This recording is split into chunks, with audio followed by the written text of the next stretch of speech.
खुशी भी है कि जिस तरह इन्होंने मुझे अपना प्यार दिया, अपना एतमाद दिया और इस बारिश में जैसे इस बड़ी तादाद में ये आए, हमको पूरा इस्तकबाल करके ले आए, ये दिखाता है कि ये एक हमारी तंजीम के साथ कितना वाबस्ता है और मेरी ज़ात के साथ भी इनका कितना अच्छा ताल्लुक बन गया है, जिसकी वजह से हकीकी तौर पे मेरा दिल काफ़ी मुतमईन भी है और मैं बहुत खुश हूँ। सर बताया जाता है जिस तरह से अभी क्या देखना बहुत अच्छी बात है, जितने अच्छे हो।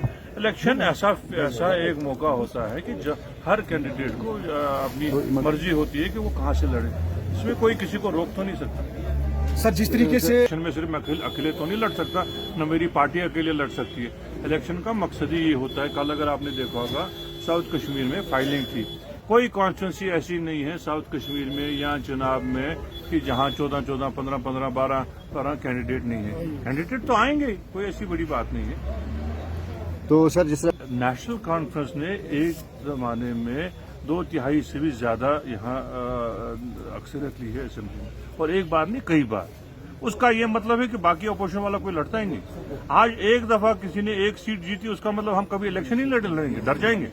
ऐसा नहीं होता है। इलेक्शन के फील्ड में हम मैदान में आए हैं, हम अपना मंशूर लेके आए हैं, अपनी कारकर्दगी लेके आए हैं, अपनी तंजीम की परफॉर्मेंस लेके जा रहे हैं, और फैसला करना लोगों के हाथ में है। और मुझे अल्लाह ताला से पूरी उम्मीद है कि इस दफा नेशनल कॉन्फ्रेंस अपने बलबूते पे सरकार बनाएगी और अपने इत्तेहादियों के साथ मिलके नई सरकार चलाएगी। ये भी नहीं है, पता नहीं आप शायद पैदा भी नहीं हुए होते जब जमात इस्लामी इलेक्शन लड़ती थी, बल्कि एक टाइम तो ये था कि इन्होंने कांग्रेस से मिलके इलेक्शन लड़ा यहाँ।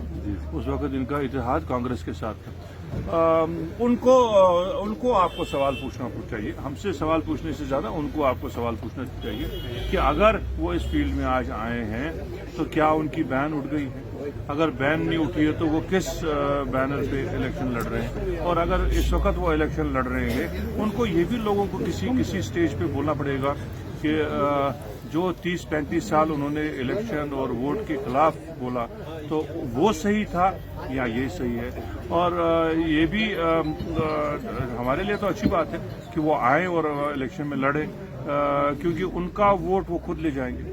वरना ये बड़ा फ्लोटिंग वोट रहता था कि ये कहाँ चला जाता था, इसमें कोई पता नहीं चलता था कि वोट किसकी तरफ रहता।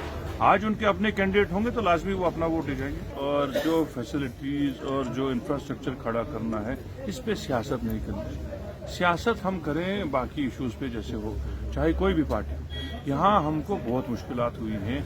यहाँ हर इंफ्रास्ट्रक्चर को सियासी पैमाने पर तोला गया है। यहाँ अगर कुपवारा की मैं बात करूँ, सिर्फ कुपवारा कॉन्स्टिट्यूंसी, यहाँ कुछ रखा ही नहीं, यहाँ सब कुछ ले गए।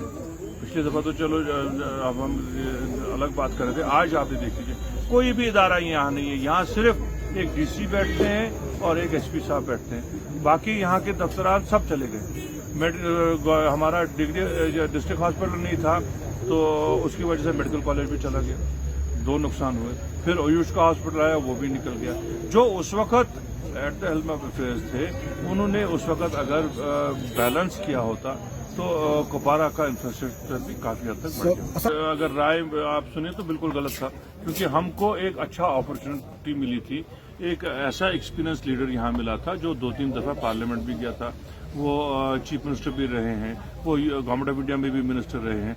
उनको काफ़ी एक्सपीरियंस है इस हर चीज़ का, एक तो सियासत का भी और डेवलपमेंट का भी।